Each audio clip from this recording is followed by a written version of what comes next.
Assalamualaikum warahmatullahi wabarakatuh. Apa kabar adik-adik semua, anak-anak murid ibu guru? Semoga kita selalu sehat ya. Amin amin ya robbal alamin.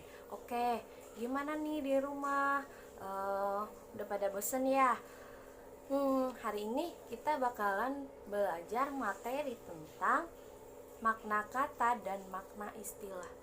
Kalian jangan lupa ya siapin buku tulis dan alat tulisnya, karena setiap yang penting harus kalian catat ya, karena nanti akan ada evaluasi.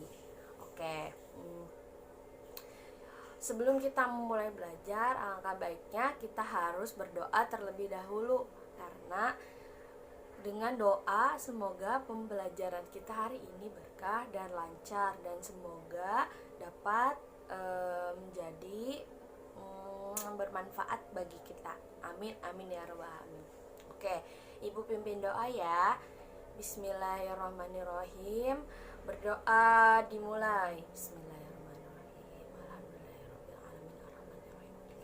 Iyyaka na'budu wa iyyaka nasta'in ihdinas siratal mustaqim siratal ladzina an'amta 'alaihim ghairil maghdubi 'alaihim waladdallin. Amin amin ya rabbal alamin. Oke, semangat ya semuanya, kita belajar tentang materi makna kata dan makna istilah. Oke.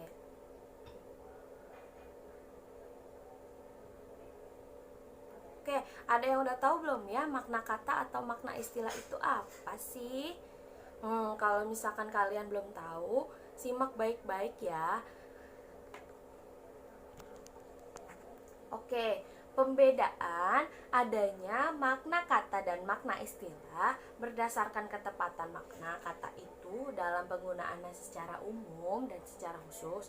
Dalam penggunaan bahasa secara umum, seringkali kata-kata itu digunakan secara tidak cermat sehingga maknanya bersifat umum. Tetapi dalam penggunaan secara khusus dalam bidang kegiatan tertentu, kata-kata itu digunakan secara cermat sehingga maknanya pun menjadi tepat. Makna sebuah kata walaupun secara sinkronis tidak berubah, tetapi karena berbagai faktor dalam kehidupan dapat menjadi bersifat umum.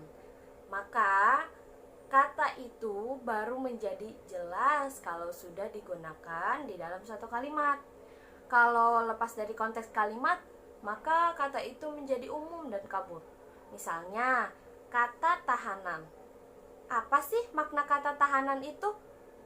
Mungkin aja yang dimaksud dengan tahanan itu kan adalah orang yang ditahan, tetapi bisa juga hasil perbuatan menahan, atau mungkin makna yang lainnya lagi. Begitu juga dengan kata air. Apa yang dimaksud dengan air itu?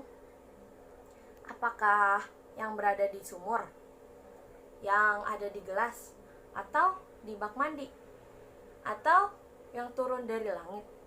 Kemungkinan-kemungkinan itu bisa saja terjadi karena kata air itu lepas dari konteks kalimatnya. Berbeda dengan kata yang maknanya masih bersifat umum. Maka istilah memiliki makna yang tetap dan pasti. Ketetapan dan kepastian makna istilah itu karena istilah itu hanya digunakan dalam bidang kegiatan atau keilmuan tertentu. Jadi, tanpa konteks kalimatnya pun makna istilah sudah pasti. Misalnya, kata tahanan, tetapi sebagai istilah misalnya dalam bidang hukum, makna kata tahanan itu sudah pasti, yaitu orang-orang yang ditahan sehubungan dengan suatu perkara. Sebagai istilah dalam bidang kelistrikan, kata tahanan itu bermakna daya yang menahan arus listrik. Contoh lain, nih kata akomodasi sebagai istilah dalam bidang kepariwisataan mempunyai makna atau berkenaan dengan hal-hal yang berkaitan dengan fasilitas penginapan dan tempat makan. Sebagai istilah dalam bidang optik, kata akomodasi itu bermakna penyesuaian lensa dengan cahaya. Namun, karena frekuensi penggunaan kata akomodasi sebagai istilah bidang pariwisata lebih tinggi daripada dalam bidang peristrikan, Maka masyarakat umum lebih mengenal kata akomodasi sebagai istilah bidang pariwisata. Memang banyak istilah yang sudah menjadi unsur bahasa umum karena frekuensi pemakaiannya dalam bahasa umum, bahasa sehari-hari cukup tinggi. Istilah yang sudah menjadi unsur leksikal bahasa umum itu disebut istilah umum. Contoh, istilah yang sudah menjadi unsur bahasa umum antara lain akomodasi, deposito, giro, importir, anggaran belanja, segitiga, suaka politik, pakar, canggih, mantan, dan muntaber. Tetapi kata-kata seperti debit, klorofil, vektor, variabel, hepatitis, dan ampus masih tetap sebagai istilah yang penggunaannya terbatas pada bidang ilmu yang bersangkutan. Makna kata sebagai istilah memang dibuat setepat mungkin untuk menghindari kesalahpahaman dalam bidang ilmu atau kegiatan tertentu. Dalam bidang kedokteran misalnya, kata tangan dan lengan digunakan sebagai istilah untuk pengertian yang berbeda. Dari pergelangan sampai ke pangkal bahu. Sebaliknya, dalam bahasa umum, lengan dan tangan dianggap bersinonim, sama maknanya. Begitu juga dengan pasangan kata kaki dan tungkai, telinga dan kuping yang dalam bahasa umum juga dianggap bersinonim. Tetapi sebagai istilah kedokteran diperbedakan maknanya. Kaki adalah bagian dari mata kaki sampai ujung jari, sedangkan tungkai adalah bagian dari mata kaki sampai pangkal paha. Begitu juga dengan telinga. Telinga adalah bagian dalam dari alat pendengaran, sedangkan kuping adalah bagian luarnya. Di luar bidang istilah sebenarnya dikenal juga adanya pembedaan kata dengan makna umum dan kata dengan makna khusus atau makna yang lebih terbatas. Kata dengan makna umum mempunyai pengertian dan pemakaian yang lebih luas, sedangkan kata dengan makna khusus atau makna terbatas mempunyai pengertian dan pemakaian yang lebih luas atau lebih terbatas. Umpamanya dalam deretan sinonim besar, agung, akbar, raya, dan kolosal.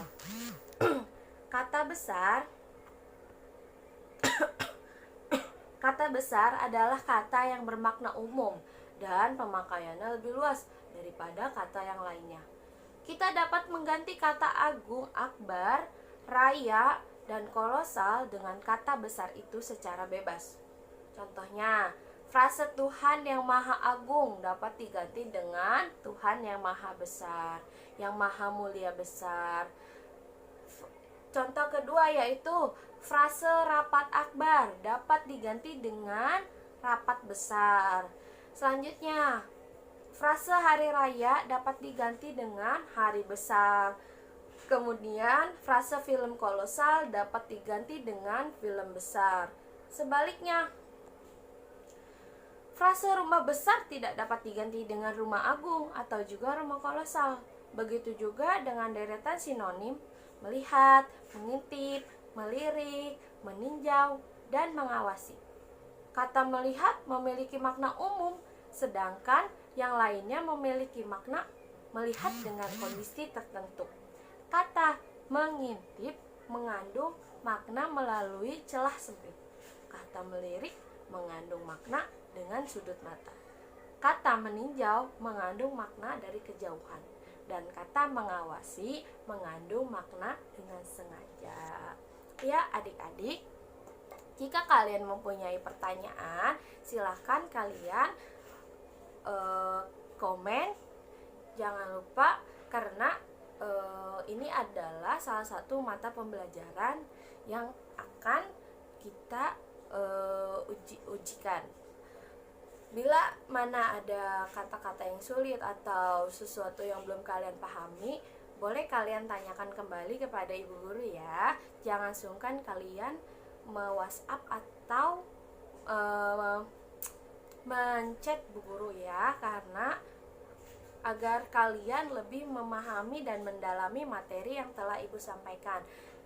Apakah kalian sudah mencatat? Semoga kalian mencatat apa-apa bagian yang penting dari yang Bu Guru sampaikan ini. Semoga video yang Ibu Guru berikan dapat bermanfaat bagi kalian. Baiklah, jangan lupa, karena di awal kita sudah berdoa, sekarang kita harus berdoa kembali agar apa yang telah kita sampaikan atau apa yang telah kita pelajari dapat bermanfaat. Amin amin ya robbal alamin. Berdoa dimulai.